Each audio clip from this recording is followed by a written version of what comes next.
Ашу дұшпан. Адам баласы өте қатты ашуға берілмеуі керек.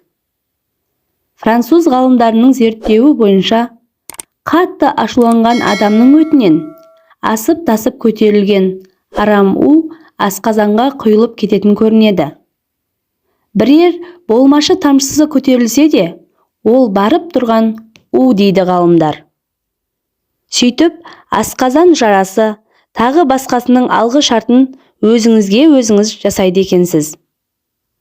Тіпті, адам ашуланғанда біреуге айқайлап, аузына ақ ит кіріп, көк ит шыққан жағдайда, езуіңізге жиналған көбікті алып, ит тамағына қосып берсе де, көп ұзамай әлгі ит өліп қалатын көрінеді. Ашу деген уытты болып тұр ғой сонда. Аты айтып тұрғандай, аш және ашыққаны сондай, айналасын жалмайтын екені анық айтылып тұрған сияқты. Оның үстіне аш және деп, яғни удың бетін аш деген сөздің мағынасын беріп тұрғандай. Жабық жатқан уды ашып жіберу деген сөзбен пара-пар болып тұр. Ұрысқақ адамның үйінде гүл ататын өсімдіктерге шейін жөнді өспейтін көрінеді. Мұсылман тәрбиесінде ашулансаң отырып қал, тіпті жата қал деуі, болмаса тысқа шығып кет деуі, әйтеуір сабырға шақыру ғана емес сияқты. Ашу дұшпан, ақыл дос, ақылыңа ақыл қос деген екен ғой Абай атамыз. Ашу деген кез келген адамның бойында табылатын мінез құлық. Ашусыз адам болмайды. Сол адамдардың ішіндегі ең жақсысы ашуын жеңе білген адам.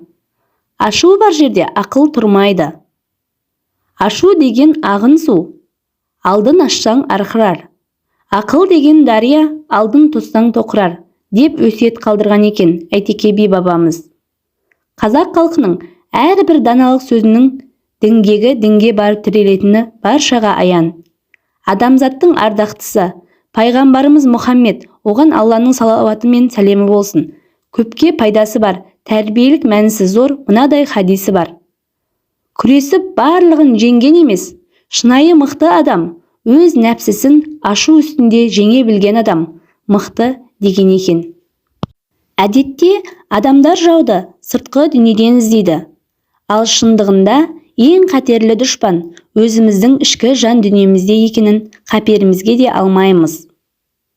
Ашу жүрген жерде ақыл жүрмейді. Ашу адамның ақыл санасын тұмандандырып, есуастыққа ұрындырады.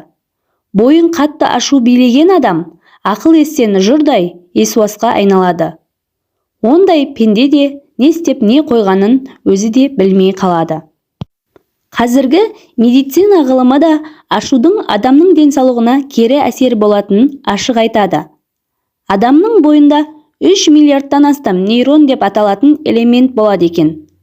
Бұл элемент адам ағзаларының қалыпты жұмыс істеуіне жауап береді. Бір рет ашуланған кезінде сол нейрондардың 100 немесе 200-і өлетін көрінеді. Ал өлген нейрон ешқашан қайта қалпына келмейді. Осылайша, ашуланшақ пенделердің нейроны жыл өткен сайын азая бермек. Оның салдары ашу қысқан кезде өзін-өзі ұстай алмай қалшылдап, дірілдеп кетуі, түрлі жүйке ауруларына шалдығуы, ұйқысыздық, тәбеттің жоғалуы сияқты залалды құбылыстар арқылы көрінеді екен. Бүгінде екінің бірі ашуланшақ, ауыр сөз көтере алмайтын халге жеткен. Қит етсе, жүйкемді тоздырма, ашуыма тимеші деп бір-бірінің жағасынан алуға құмар. Бұл тіпті бесіктен белі шықпаған балаларға да тән ауруға айналып бара жатыр. Дүниежүзілік денсаулық сақтау ұйымының болжамы бойынша 2030 жылға қарай депрессия зардабын тартатындар саны 2 есеге өсіп, 40%-ке жетеді екен. Ал кейбір сарапшылар психикалық аурулардың адамзат қасіретіне айналуы мүмкін екенін жоққа шығармады. Ашу дұшпан, ақыл дос, ақылыңа ақыл қос. Олай болса, ашуымызды ақылымызға жеңдірейік. Ақпарат ұнаса, лайк басып, комментарий қалдырып каналыма тіркеле кетуді ұмытпаңыз.